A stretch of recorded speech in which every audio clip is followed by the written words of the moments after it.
मसीह की जय। सबको आज मेरा नमस्कार।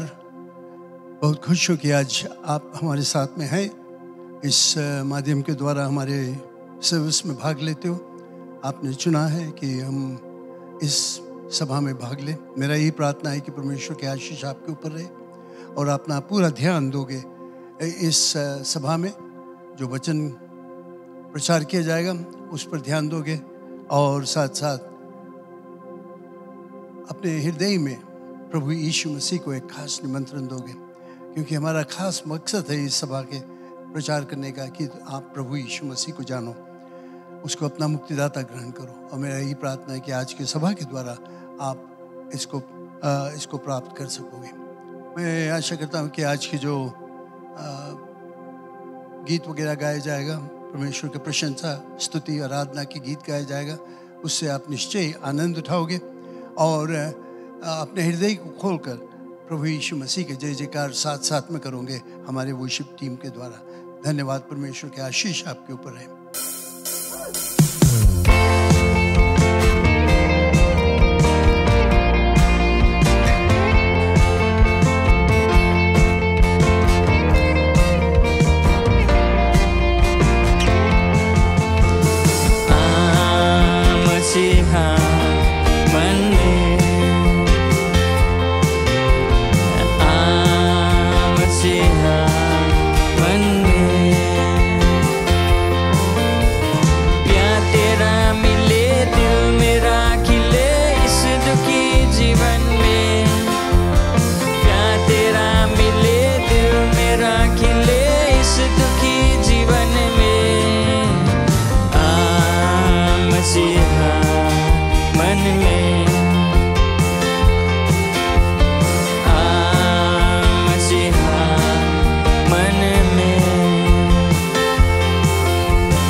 संसार की बातों में चैन नहीं पाई मैंने, इन संसार की बातों में चैन नहीं पाई मैंने। पाया है दुख दर्द यहाँ और कोई शांति मैंने, पाया है दुख दर्द यहाँ और कोई शांति मैंने। आज पता चला तू अगर मिला प्यार जगे जीवन में, आज पता चला तू अगर मिला प्यार जगे जीवन में। मसीहा मन में, मसीहा मन में।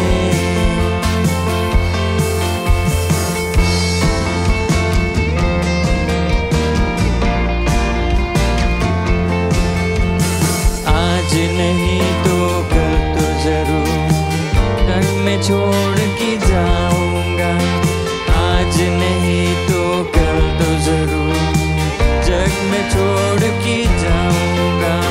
फिर क्यों इस दुनिया को मैं अपने दिल से लगाऊंगा, फिर क्यों इस दुनिया को मैं अपने दिल से लगाऊंगा। के द्वार पे क्यों खड़ा है तू, आजा आजा में। दिल के द्वार पे क्यों खड़ा है तू, आजा आजा दिल में। मसीहा मन में,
हमारे हृदय में आए। तू महान परमेश्वर, सर्वशक्तिमान परमेश्वर।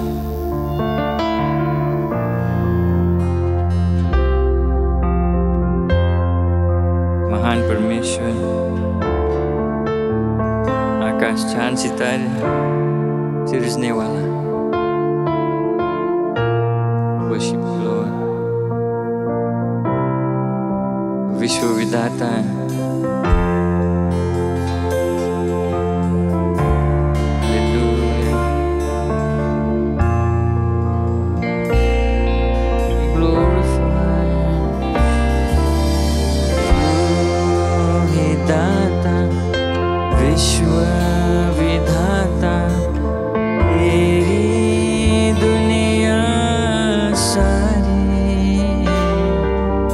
तेरी दुनिया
कैसा ये इंसान बनाया, शान तेरी है न्यारी,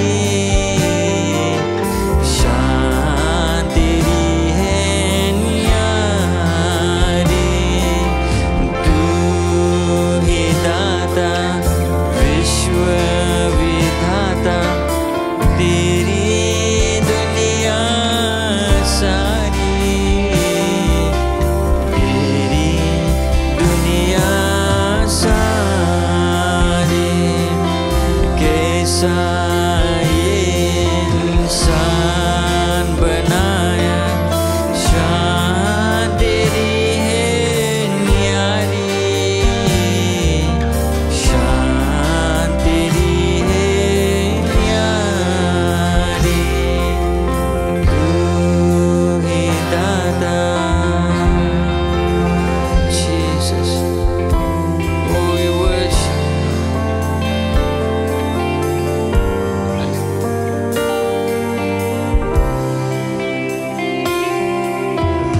ओ तेरी महिमा हो, तेरी महिमा हो, तेरी महिमा हो।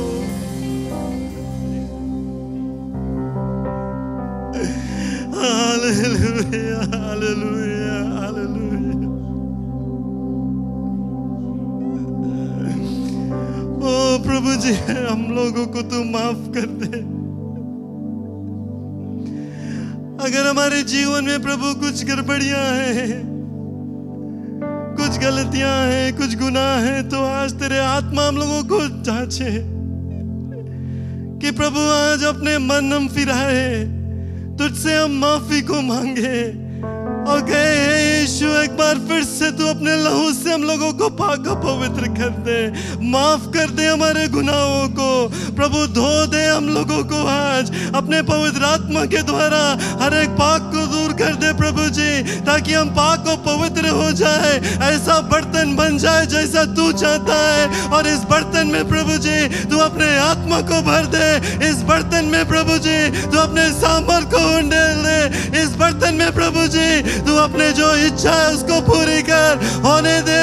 आज हमारी यही दुआ है कि जितने भी लोग यहाँ खड़े हुए हैं प्रभु, हर एक को तू छू ले, हर एक को तू प्रभु जीवन को बदल दे, हर एक में प्रभु तेरा आत्मा समा जाए, हर एक प्रभु लोग जो यहाँ पर है वो तेरे आत्मा से भर जाए, ताकि जहाँ कहीं पर भी हम रहेंगे प्रभु तेरा ही नाम को लेंगे, तेरा ही नाम को ऊंचा उठाएंगे और हमारे जीवन के द्वारा प्रभु तुझको महिमा मिलेगा।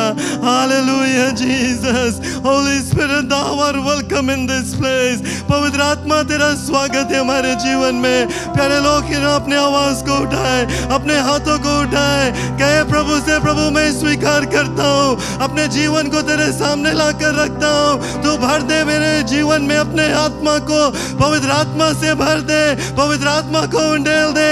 आज मैं मांगता हूँ जैसा तेरा वचन कहता है, और प्रभु जैसे हम मांगते हैं यीशु के नाम से वो पूरा हो जाएगा, तेरा वादा पूरा हो जाएगा, तेरा जो इच्छा है वो पूरा हो जाएगा, क्योंकि तू विश्वासी योग्य परमेश्वर है। You are a faithful God and you are a God who keeps his promise। And Lord, today we ask in the name of Jesus that you'll fill us with your anointing, that you'll fill us with your power, that you'll fill us with your Holy Ghost, oh God, that we will never be the same again, but we will be changed, transformed and living just like you, oh God। Make us more like you every day। तेरा जैसा हम बनना चाहते हैं प्रभु जी, तेरे करीब हम आना चाहते हैं, तेरे इच्छा को पूरा करना चाहते हैं। ओ अपने आत्मा को काम करने दे आज हमारे बीच में। हालेलुया, हालेलुया, यीशु के नाम से।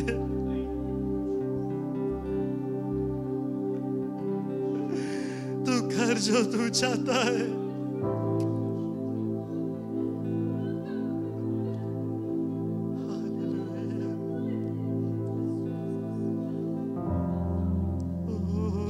जो तू चाहता है।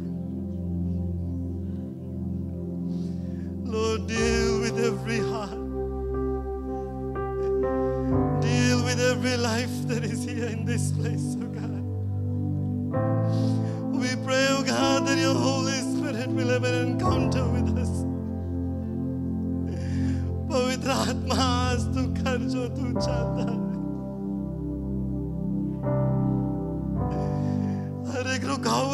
उठा यीशु के नाम से। हर एक बर्तन वाजा को खोल दे यीशु के नाम से। हर एक शर्म को हटाकर अपने सामर्थ्य से भर दे। हर एक आशान दिल में प्रभु तेरा शांति आ जाए। हर एक टूटा हुआ दिल प्रभु आज तेरे प्यार से भर जाए। हर एक अकेलापन जो है प्रभु वो तेरे उपस्थिति को महसूस करे अपने जीवन में। हर एक बीमार लोग आज चंगाई पाए यीशु के नाम से।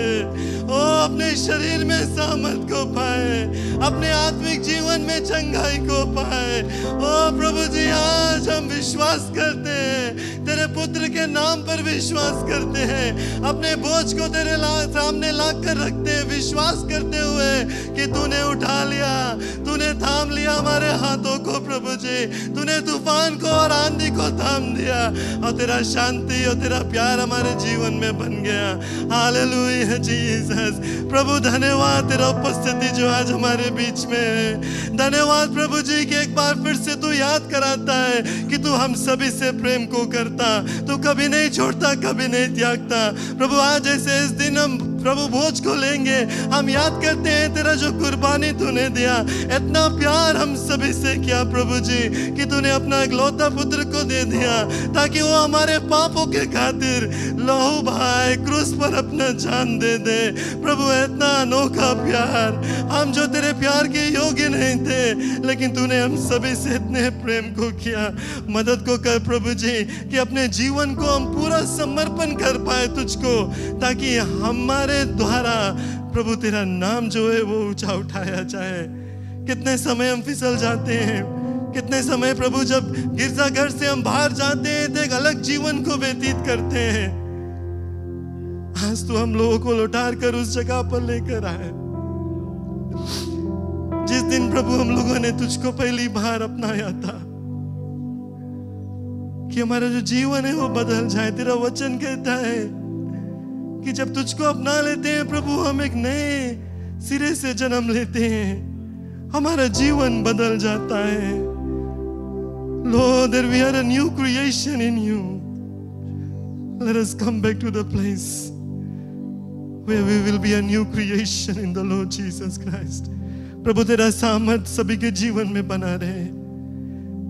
जैसे हम सभा में आगे को जाएंगे आज, यही हमारी प्रार्थना है कि तेरा जो पवित्र आत्मा का अभिषेकता हमारे बीच में है, तेरा जो आत्मा का अगुवाई है प्रभु जी वो इसी तरह से बना रहे कि भले हम तुझको देख नहीं पाते अपने शारीरिक आंख से, लेकिन हम महसूस करेंगे, हम विश्वास करेंगे, हम जानेंगे कि तू आज हमारे बीच में है, इस भवन में है, हमारे आसपास है और हमारे अंदर है प्रभु जी। कि जैसे आज हम वचन को सुनेंगे हमारा ध्यान कहीं और नहीं जाएगा प्रभु, हमारा ध्यान किसी चीज के ऊपर नहीं जाएगा, हमारे मोबाइल फोन्स के ऊपर नहीं जाएगा, अगल बगल में जो बैठा है उसके ऊपर नहीं जाएगा प्रभु जी, ये बिल्डिंग में क्या हो रहा है उसके ऊपर नहीं जाएगा, लेकिन हमारा जो ध्यान है वो सिर्फ तेरी ओर से रहेगा। क्योंकि हम जानेंगे और पहचानेंगे कि जो वचन हमारे बीच में आ जा रहा है प्रभु जी वो तेरी ओर से हमको छाटेगा, काटेगा और तेरा जैसा बनाएगा। प्रभु तेरे सेवक को तेरे हाथों में सौंपता हूँ, यही दुआ करता हूँ तू अपने अभिषेकता से भर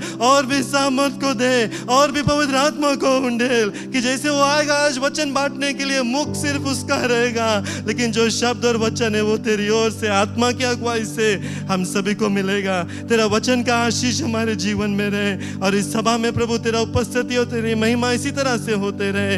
हर एक महिमा, हर एक प्रशंसा हम तुझको टार कर देते हैं। इस प्रार्थना को मुक्तिदाता यीशु के नाम से मानते हैं, आमीन आमीन। क्यों ना परमेश्वर को जोरदार तालियों के द्वारा हम धन्यवाद दें। हालेलुया। धन्यवाद। आप सब बैठ सकते हैं। और कितने भी खुशी के दिन है कि हम परमेश्वर के घर में आए। आप सब खुश हैं, प्रभु की आत्मा को महसूस कर रहे हैं। याद रखना, हम किसी चीज़ की सेवा नहीं करते, हम किसी मूर्ति की सेवा नहीं करते, हम किसी बिल्डिंग को सेवा नहीं करते, हम कोई बनाई हुई चीज़ों की सेवा नहीं करते हैं, हम जीता जागता परमेश्वर की सेवा करते हैं। प्रभु की जय। और वो आज आपके बीच में है, तो वचन के ऊपर हम ध्यान देंगे। जैसे पादरी साहब आता है वचन बांटने के लिए, अपने मन हम प्रभु के ऊपर लगाएं और सुने और अपने जीवन में उसको स्वीकार को करें। धन्यवाद। क्यों ना तालियों के द्वारा पादरी को धन्यवाद दे जिससे वो आता आज का प्रचार करने के लिए। मसीह की जय। बाइबल में आप खोलें मैथ्यू चैप्टर 18। थोड़ा लंबा भाग है लेकिन फिर भी मैं इसको पढ़ूंगा। हम ध्यानपूर्वक इसको सुने, बाइबल में फॉलो करो। Matthew 18:21 to 35। मैं जानता हूँ ज़्यादा लोगों के पास अंग्रेजी बाइबल है लेकिन मैं हिंदी में से पढ़ता हूँ और सुने उसको, समझे और देखिए परमेश्वर हमसे क्या कहता है। तब पतरस ने पास आकर यीशु से कहा, हे प्रभु, हे प्रभु, यदि तेरा भाई अपराध करता है तो मैं कितनी बार उसे क्षमा करूं? क्या 7 बार?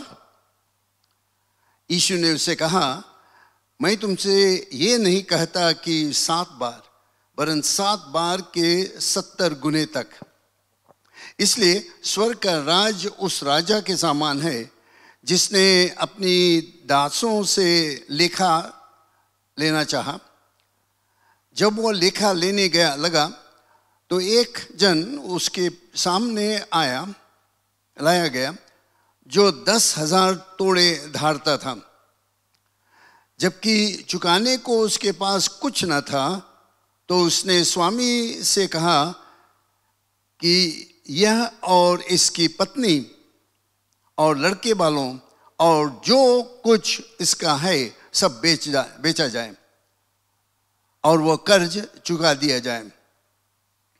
इस पर उस दास ने गिरकर उसे प्रणाम किया और कहा, हे स्वामी, धीरज धर, मैं सब कुछ भर दूंगा।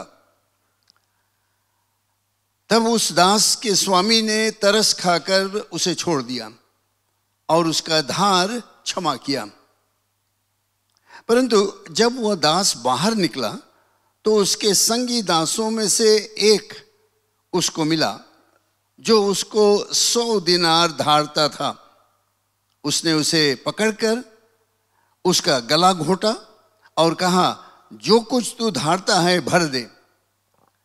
इस पर उसका संगी दास गिरकर उसे विनती करने लगा कि धीरज धर, मैं सब भर दूंगा। उसने न माना, परंतु जाकर उसे बंदी गृह में डाल दिया कि जब तक कर्ज को भर न दे तब तक वहीं रहे। उसके संगी दास यह जो हुआ था देखकर बहुत उदास हुए और जाकर अपने स्वामी को पूरा हाल बता दिया। तब उसके स्वामी ने उसको बुलाकर उससे कहा, हे दुष्ट दास, तूने जो मुझसे विनती की तो मैंने तेरा वह पूरा कर्ज क्षमा किया। सो जैसा मैंने तुझ पर दया किया वैसे ही क्या तुझे भी अपने संगी दास पर दया करना नहीं चाहिए था? और उसके स्वामी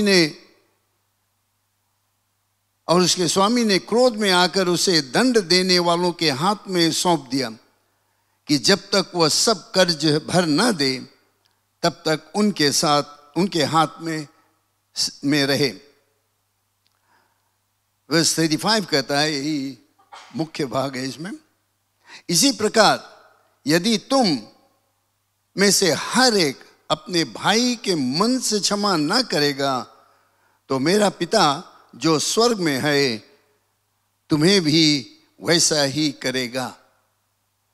इसी प्रकार यदि तुम में से हर एक अपने भाई को मन से क्षमा न करेगा तो मेरा पिता जो स्वर्ग में है तुमसे भी वैसा ही करेगा। पिता परमेश्वर यीशु के नाम से हम धन्यवाद देते हैं ये शुभ दिन के लिए, ये सबक के लिए जो तू हमें दिया है क्षमा के विषय में, और ये जो दृष्टांत तूने दिया है जिसके द्वारा हम और अच्छी तरह से समझ सकते हैं क्षमा का मतलब क्या है और क्षमा हमें कैसे करना चाहिए।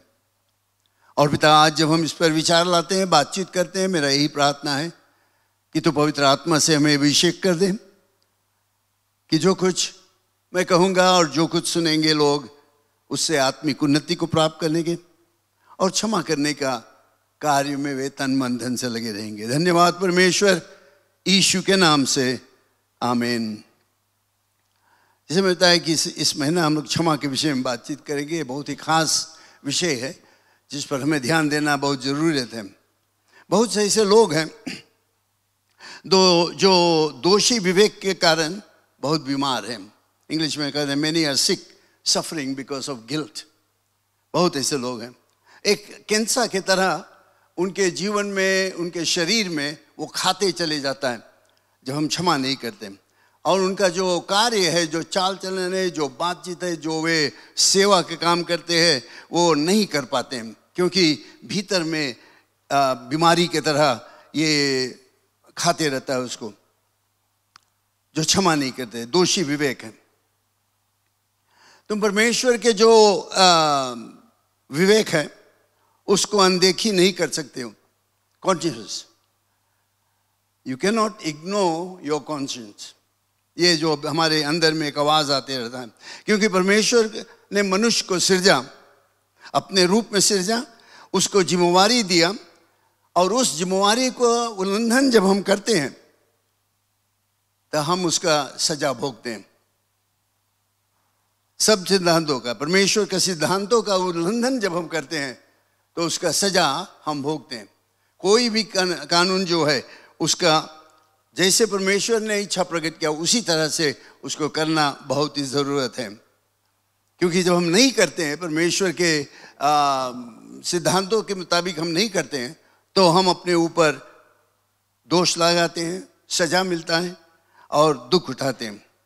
बहुत से लोग ऐसे क्या करते हैं कि वे अपने नौकरी वगैरह में व्यस्त हो जाते हैं, और कुछ लोग हैं जो संसारिक सुख संबंधी चीज़ों में व्यस्त हो जाते हैं।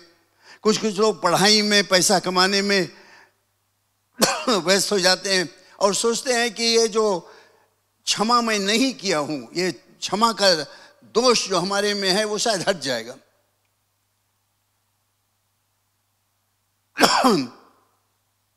और वे कोशिश करते हैं सब कुछ करने के लिए उसको, ये दोष जो है, ये जो कॉन्शियसनेस है जो हमें बताते रहता है तुम गलत हो, क्षमा करना ज़रूरत है, उसको नहीं हटाते। तो हम क्या देखते हैं, हमारे में उसके सजा होता है। और ऐसे लोगों के लिए प्रभु यीशु मसीह ने कहा कि मैं भी तुम्हें दोष नहीं लगाता हूँ, मैं भी तुम्हें सजा नहीं देता हूँ, लेकिन जाओ और अब से पाप नहीं करो। प्रभु यीशु मसीह ने उस स्त्री से कहा था जिसको पकड़ कर लाया गया, मैं तुम्हें सजा नहीं देता, लेकिन जाओ अब से तुम पाप नहीं करना। ये सुसमाचार है जो हर एक व्यक्ति के लिए है, और सिर्फ यीशु मसीह ये काम कर सकता है। यही एक ऐलान है जो पाप के ताकत को तोड़ सकता है, और कुछ नहीं, क्षमा मांगने से द्वारा।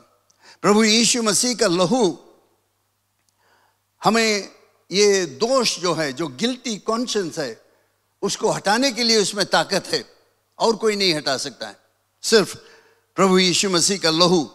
और उस पर विश्वास करने से हम शांति को प्राप्त करते हैं और स्वतंत्र हो जाते हैं। याद रखना है, ये जो क्षमा का काम बहुत ज़रूरी है, क्योंकि जब हम क्षमा नहीं करते हैं तो जैसे मैंने बताया वो कैंसर की तरह हमारे जीवन में हो जाता है, और वो बढ़ते रहता है, हमें बर्बाद करते रहता है।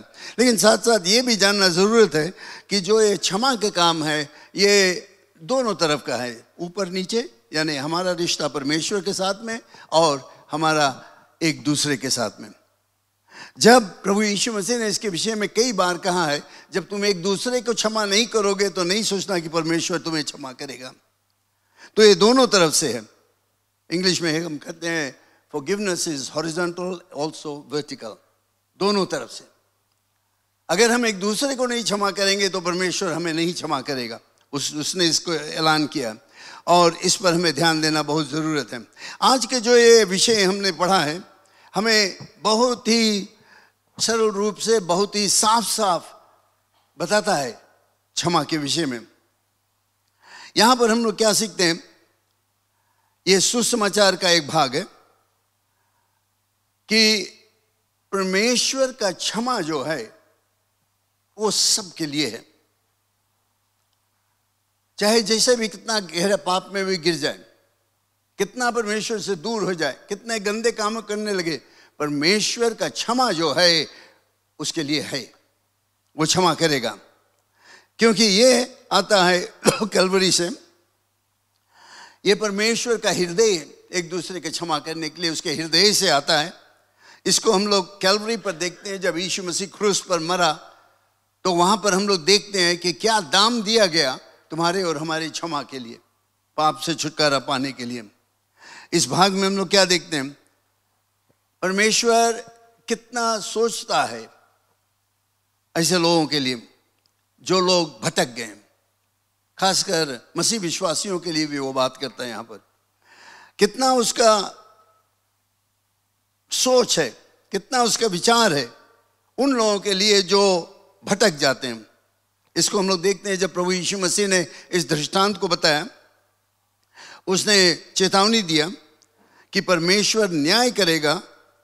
अगर कोई एक व्यक्ति, ये जो छोटा लड़का उसको लेकर जब उसने बातचीत किया, इन छोटे बच्चों में से अगर कोई उसको दोष लगाया या नाश किया या कोई एक ऐसा काम किया कि ये छोटा बच्चा गलत मार्ग में चले जाए, उसका सजा रहेगा, वो नरक को जाएगा। परमेश्वर प्रभु यीशु मसीह यहाँ पर दिखाता है कितना इसके विषय में वो चिंता करता है।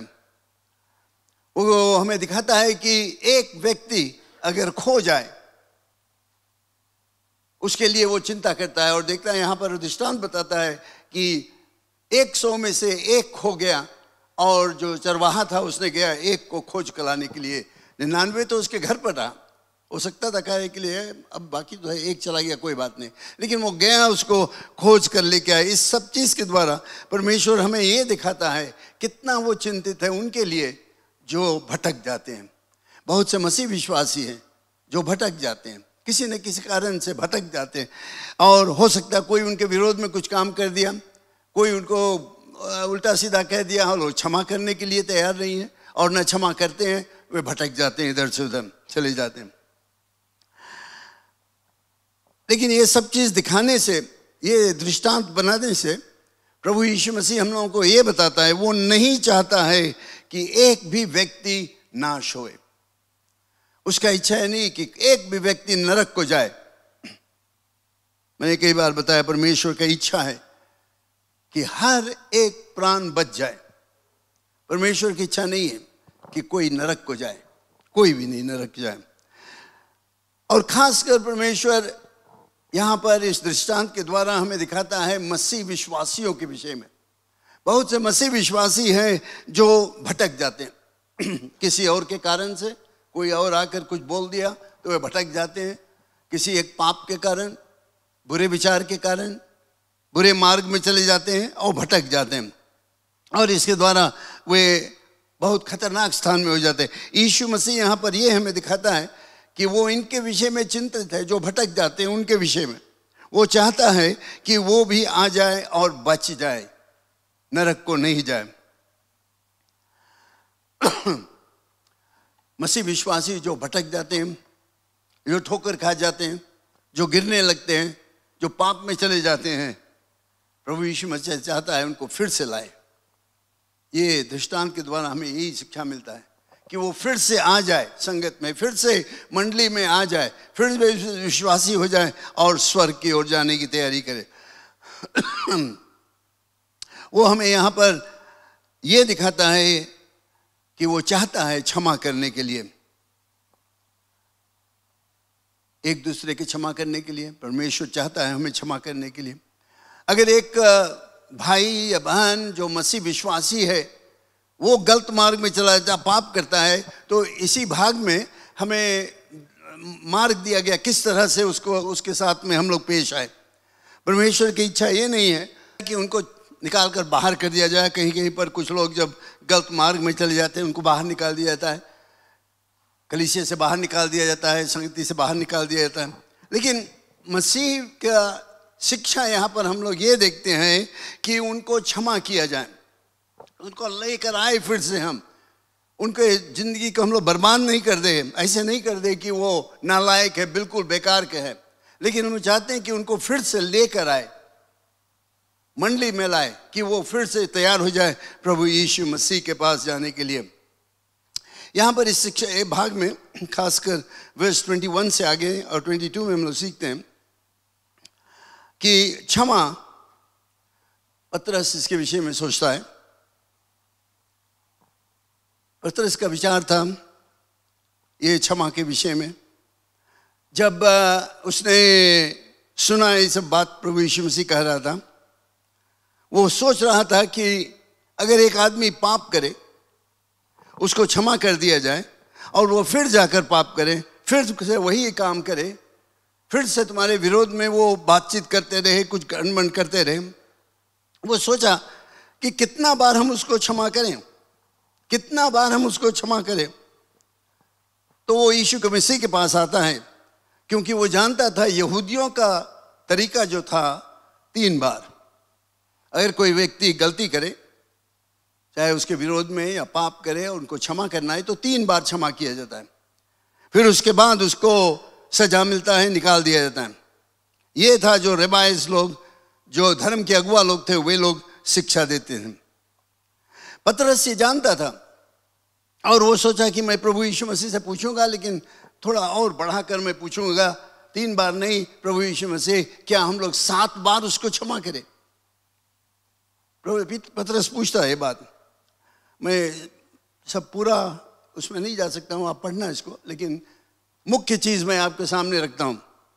पतरस यीशु मसीह के पास आकर पूछता है कि क्या एक व्यक्ति जब गलती करे या पाप करे, क्या मैं उसको 7 बार क्षमा करूं? परमेश्वर चाहता है हमारे पास एक ऐसा हृदय रहे जो क्षमा करने का हृदय, क्षमा करने वाला हृदय। वो चाहता है कि हम ऐसे व्यक्ति हो जाए जो क्षमा करने वाले व्यक्ति हो जाए। तो प्रभु यीशु मसीह ने कहा 7 बार नहीं, लेकिन 77 टाइम्स, 70 और 7 गुना क्षमा करो। क्या हुआ इसका मतलब? ये एक तरीका था। प्रभु यीशु मसीह कहता था कि क्षमा करना सीमा के बिना, विदाउट लिमिट, अनलिमिटेड फॉरगिवनेस। उसका मतलब ये नहीं था कि सिर्फ 70 बार क्षमा करो फिर उसके बाद कुछ और करो। नहीं, ये हम लोगों को यहां पर एक शिक्षा देता था कि क्षमा करते रहो विदाउट एनी लिमिट। सीमा नहीं रहे उसका, बिना सीमा के क्षमा करते रहो। 1 बार, 2 बार, 10 बार, चाहे जितना समय हो, क्षमा करते रहो। इन दृष्टांतों से प्रभु यीशु मसीह बताता है क्षमा हम लोग हमेशा सुनते हैं, करते हैं, लेकिन बाइबल में हम लोग इसका क्या हम मतलब है, मैं जल्दी से उसमें कुछ प्रकाश डालना चाहता हूं। बाइबल में क्षमा के विषय में हम सीखते हैं कि पूर्ण रूप से रद्द कर देना, पूर्ण रूप से रद्द कर देना, complete cancellation, that is forgiveness. पाप से क्षमा को प्राप्त करना, स्वतंत्र रूप से क्षमा करना। उस व्यक्ति से तुम ऐसा पेश आओ जिसने तुम्हें चोट लगाया या तुम्हारे विषय में बुरा भला कहा, ऐसे उसके साथ में पेश आओ, ऐसे मानो कि उसने कभी नहीं किया वो काम। क्षमा करके भूल जाओ कि ये व्यक्ति, लेकिन ज्यादातर हम लोग क्या करते हैं, क्षमा कर देगा लेकिन भूलेगा नहीं। जब जब उसको देखेंगे हम लोग कहेंगे ये हमारा ऐसे किया रहा, ऐसे किया रहा, वैसे किया रहा। लेकिन परमेश्वर बाइबल में जो शिक्षा है, क्षमा का मतलब है कि जो हमें चोट लगाया, जो हमारे विरोध में कुछ किया, उसके क्षमा करके भूल जाओ, बिल्कुल भूल जाओ उसके विषय में। ऐसे उससे पेश आओ कि मानो कि उसने कभी नहीं वो काम किया, भूल जाए। अपने आप तुम पहला कदम लो उसके विषय में। ऐसे नहीं करो कि तुम सब्र करो कि जब वो आके हमसे क्षमा मांगेगा तब हम क्षमा करेंगे। पहला कदम तुम्हारा और हमारा रहता है कि जो तुम्हारे विरोध में कुछ किया है तुम पहले जाओ, और कोशिश करो रिश्ता ठीक करने के लिए। याद रखना, प्रभु यीशु मसीह हमारे लिए क्रूस पर मरा और हमें क्षमा किया। बाइबल बताता है जब हम अपने पाप में थे, जब हम दुश्मन थे परमेश्वर का, तब यीशु मसीह हमारे लिए क्रूस पर मरा और क्षमा का मार्ग निकाल दिया। तो क्या हम लोग कम कर सकते हैं? क्या हम लोग नहीं क्षमा कर सकते हैं एक दूसरे को जो हमारे विरोध में कुछ कर दिया?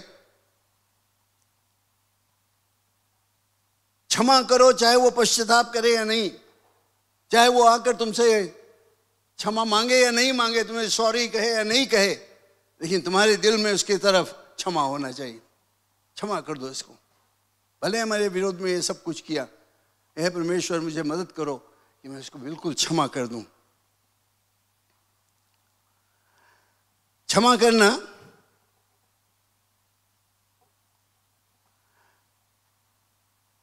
नाराजगी को अपने दिल में आने से मना करना।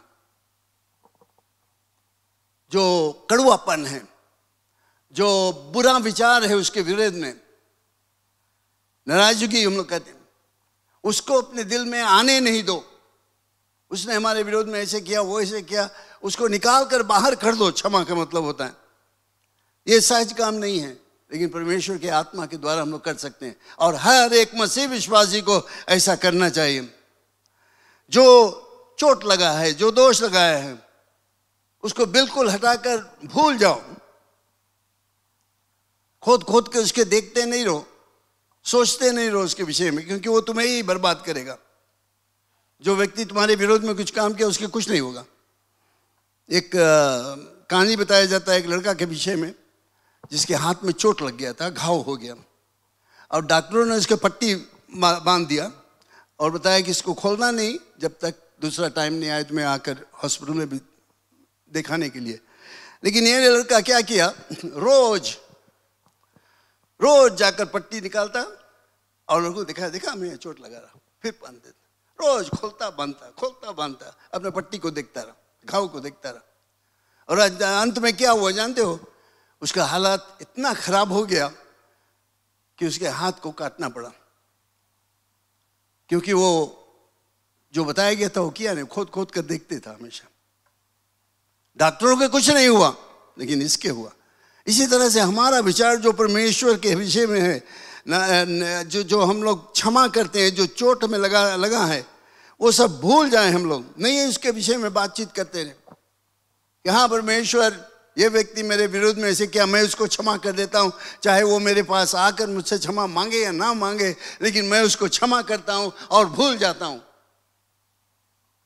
तभी हम लोग एक आनंद में खुशहाली जीवन निर्वाह कर सकेंगे, तभी हमारा रिश्ता परमेश्वर के साथ में ठीक रहेगा। प्रभु यीशु मसीह ने यह दृष्टांत बताया, यहाँ पर मैंने पढ़ा उसके विषय में। ये राजा जो जाता था, आया और अपने सेवकों से जब वो अपने हिसाब मांगा तो एक व्यक्ति आया। यहाँ पर यह सवाल नहीं है कि कैसे वो कर्जा में हुआ, क्यों कर्जा में हुआ, ये सवाल नहीं है, लेकिन सवाल ये है कि ये व्यक्ति बहुत भारी रकम उधार में था। हिसाब लगाया जाता है आज के पैसा में करीब $10 मिलियन। और ये व्यक्ति शायद कभी नहीं उसको पे कर पाता, वो कर्जा भर पाता।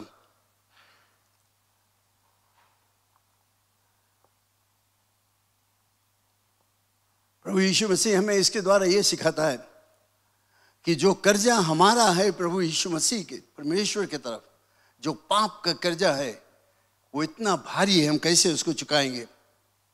हम बिल्कुल बेकार के हैं। अपने अच्छे कामों से, दान पुण्य से, कुछ भी करने के द्वारा हम इस कर्जा को नहीं चुका पाएंगे। जो पाप का कर्जा है, सबके ऊपर है पाप का कर्जा। ये पाप जो है, जो पाप करते रहता है, हैबिचुअल सिना, जो हमेशा पाप करते रहता है, या जो बैकस्लिडन है, जो यीशु को जानता है लेकिन उसके घूम कर चले जाते हैं, वे लोग बिल्कुल बैंकरप्ट हो जाते हैं। पाप रूप में, आत्मिक रूप से वे बैंकरप्ट है, उनके पास कुछ है ही नहीं, कुछ नहीं दे सकते हैं परमेश्वर को। यीशु को जानते हुए जब तुम उसको त्याग देते हो, क्या दोगे तुम उसके बाद? जो पाप में है, बुरे लोग हैं जो पाप में हैं, जो यीशु को नहीं जानते, क्या देंगे वे परमेश्वर? कुछ नहीं हमारे पास है, बिल्कुल बैंकरप्ट। लेकिन जानते हो खुशी की बात यह है कि यही लोग जो पाप में गिरे हुए हैं, चाहे वो मसीह विश्वासी थे या जो कभी नहीं विश्वास किया, ये लोग अपने आप को दीन बनाकर परमेश्वर के पास आते हैं। परमेश्वर का अनुग्रह मुफ्त में मिलता है और सीमा से, बिना सीमा का क्षमा वे प्राप्त करते हैं। अनलिमिटेड फॉरगिवनेस व्हेन दे कम। और ये कैसे होता है? यीशु मसीह के लहू के द्वारा, यीशु मसीह का बलि के द्वारा वो क्षमा हमें मिलता है। प्रिय लोग, ये बहुत जरूरी चीज जानने के लिए, चाहे कैसे भी पाप में हम हो, कितना दूर हो जाए, जब हम अपने आप को दीन बनाकर आते हैं, पश्चाताप करते हैं, परमेश्वर मुझे क्षमा कर दो, वो क्षमा करेगा। एक बार, 100 बार भी, चाहे हजारों बार, वो क्षमा करने के लिए तैयार है ना। इसका मतलब ये नहीं कि तुम जाकर पाप करते रहो, रोज रोज पाप जानबूझकर जाकर वो काम करते रहो जो तुम जानते हो ठीक नहीं है, पाप के काम है, वो गलत हो जाएगा, तुम बहुत खतरा में रहोगे। अब यीशु मसीह क्षमा करेगा जब तुम क्षमा मांगोगे, लेकिन बहुत खतरनाक समय। जब प्रभु यीशु मसीह हमारे लिए इतना किया कि जब हम दीन होकर उसके पास आएंगे, क्षमा को मांगेंगे, वो हमें क्षमा करेगा और हम उसका क्षमा सीमा से, सीमा नहीं है उसका क्षमा का, यीशु मसीह के लहू के द्वारा उसका प्यार उसने दिखाया, क्षमा किया।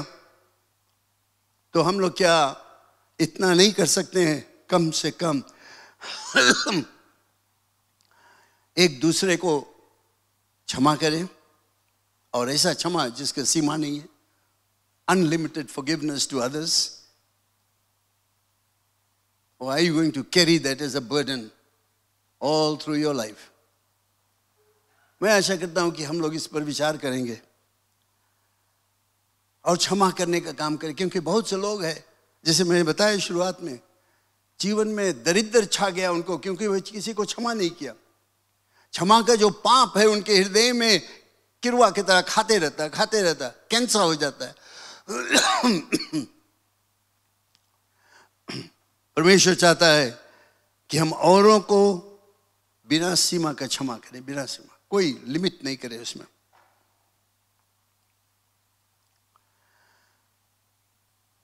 हर एक मसीह विश्वासी को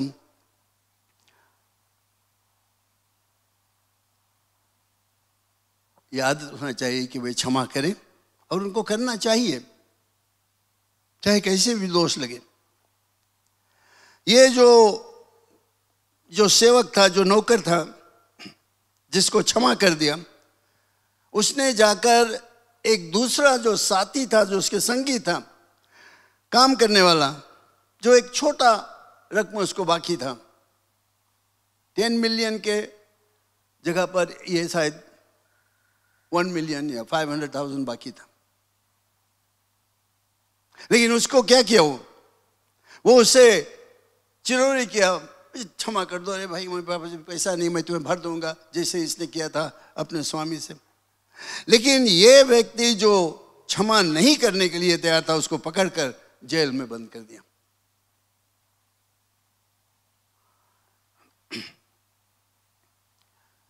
क्षमा करना तुम्हारे हृदय से होना चाहिए। और प्रिय लोग, बहुत भारी सबक है, इस पर हम बहुत कुछ कर सकते हैं, लेकिन मैं संक्षिप्त में यही बताता हूं कि क्षमा हमारे हृदय से आना चाहिए, और जब हम क्षमा कर देते हैं तो हम भूल जाए और उससे ऐसा पेश रखे जैसे ने कभी नहीं किया। यही चीज तो प्रभु यीशु मसीह हमारे लिए करता है। उसने कहा कि तुम्हारे पापों को मैं क्षमा कर देता हूं, गहरे से गहरे समुद्र में फेंक देता हूं, ईस्ट से वेस्ट जितना दूर है उतना दूर कर देता हूं तुम्हारे पाप को। कभी नहीं वो याद करेगा तुम्हारे पुराने पापों को जिसके लिए तुमने क्षमा मांगा। अगर दोष लगे तुम्हारे दिन, अरे तुम तो ऐसे किया वैसे किया, याद रखना वो शैतान के काम है, तुम्हें दोष लगाता है, तुम्हें गिराने के लिए। लेकिन यीशु मसीह जब हमें क्षमा करता है, जब हम सच्चे दिल से उसके पास आते हैं, अपने पाप से पश्चाताप करते हैं और कहते हैं हे यीशु मुझे क्षमा कर दो, मैं पाप में गिर गया, मुझे क्षमा कर दो, मैं आता हूं तुम्हारे पास, मैं विश्वास करता हूं कि तुम मेरे पाप के लिए क्रूस पर मरा, तीसरे दिन बाद जी उठा। यीशु मसीह कहता मैं तुम्हारे पापों को क्षमा कर दिया, जितना दूर ईस्ट है वेस्ट से उतना दूर मैं कर दिया, सबसे गहरे से गहरे समुद्र में छोड़ दिया और वहां से वो कभी नहीं निकालेगा, कभी नहीं तुम्हारे विरोध में लाएगा। जब यीशु मसीह हमारे लिए इतना किया, क्या हम लोग एक दूसरे को क्षमा नहीं कर सकते? बहुत जरूरत है कि हम लोग सीख ले ये बात।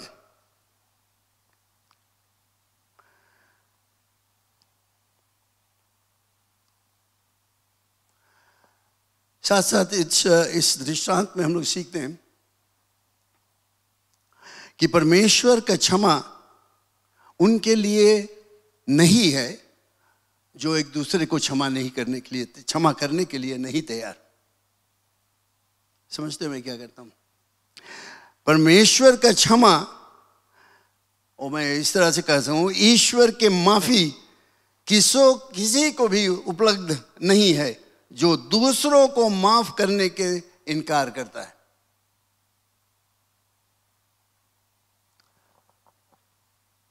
प्रभु यीशु मसीह जो प्रार्थना सिखाया उसमें वो बताता है, जो मेरे विरोध में पाप किया है उनको क्षमा कर दो।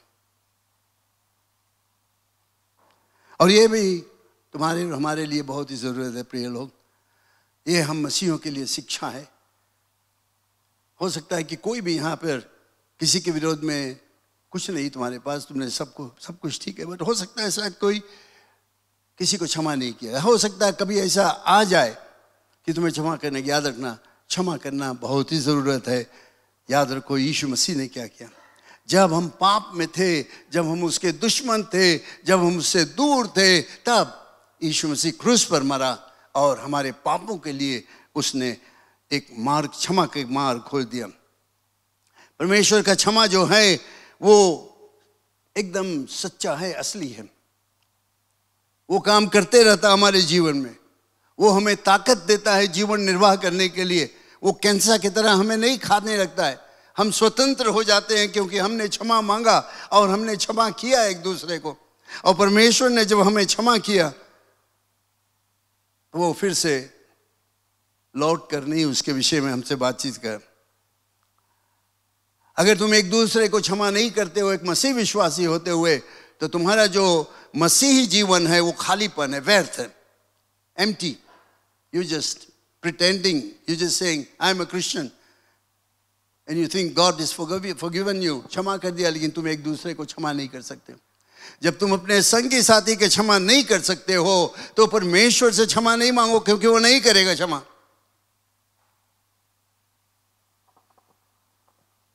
क्षमा हमारे हृदय में से आना चाहिए।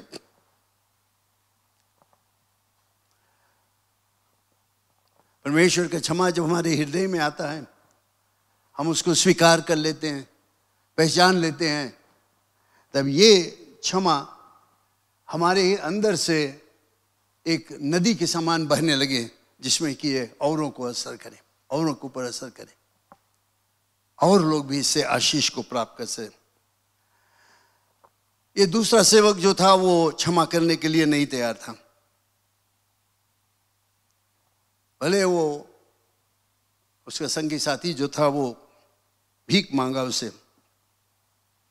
क्षमा कर दो मुझे, मेरे पास कुछ नहीं है, मैं दे दूंगा, लेकिन वो क्षमा करने के लिए नहीं था। ये एक बहुत ही सुंदर चित्र है मसीह विश्वासियों का, जो क्षमा करने के लिए नहीं तैयार है, अपने भाई के, अपने बहन के क्षमा नहीं करना चाहते। जो हम लोग बाकी है एक दूसरे को कर्जा, चाहे कैसे भी कर्जा हो, चाहे दूसरे के दुष्कर, हाँ, वो परमेश्वर जो हमारे लिए किया उससे बढ़कर नहीं हो सकता। अंत में मैं यही कहना चाहता हूं कि परमेश्वर हमें मदद करें कि हम कभी भी अपने हृदय में ऐसा कठोर नहीं हो जाए कि हम क्षमा करने के लिए तैयार नहीं। चाहे कितना भी कोई हमारे विरोध में गलत काम किया, कितना भी हमसे बुरा व्यवहार किया, कितना भी हमसे बेईमानी किया, कुछ भी किया, हम मसीह विश्वासियों को तैयार हो जाना चाहिए कि मैं तुम्हें क्षमा कर देता हूं, चाहे वो आकर तुमसे क्षमा मांगे या ना मांगे। याद रखिए कि परमेश्वर ने हमें क्षमा किया जब हम पाप में थे, जब हम उसके दुश्मन थे, उसने हमें क्षमा किया। परमेश्वर हमें मदद करे कि हम ये जो क्षमा नहीं करने का आत्मा है अपने हृदय में नहीं लाए, लेकिन हमेशा क्षमा करने के लिए तैयार हैं। अंत में मैं एक पद को पढ़ना चाहता हूँ, इफिसियों की किताब, Ephesians chapter 4 verse 31। Ephesians chapter 4 verse 31। अब मैं चाहता हूँ सब खड़े हो जाए इसमें।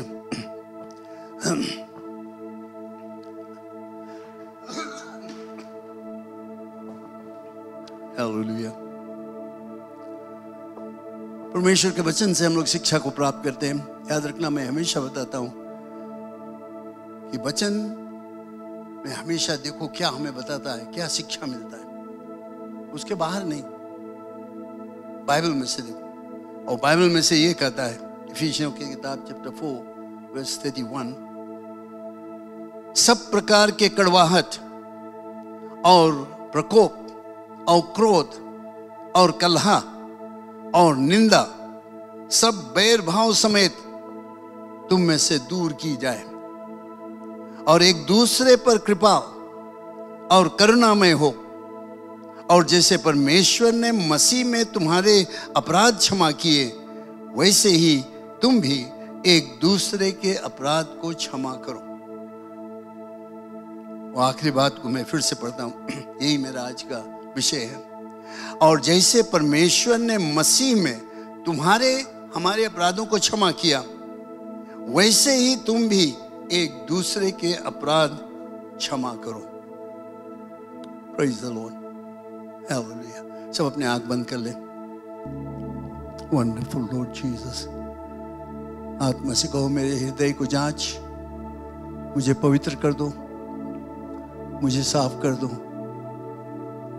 अगर कोई मैला विचार है, किसी के विरोध में है, उसको निकाल कर बाहर कर दो जब हम प्रभु भोज में भाग लेने जाते हैं। धन्यवाद सर्वशक्तिमान परमेश्वर,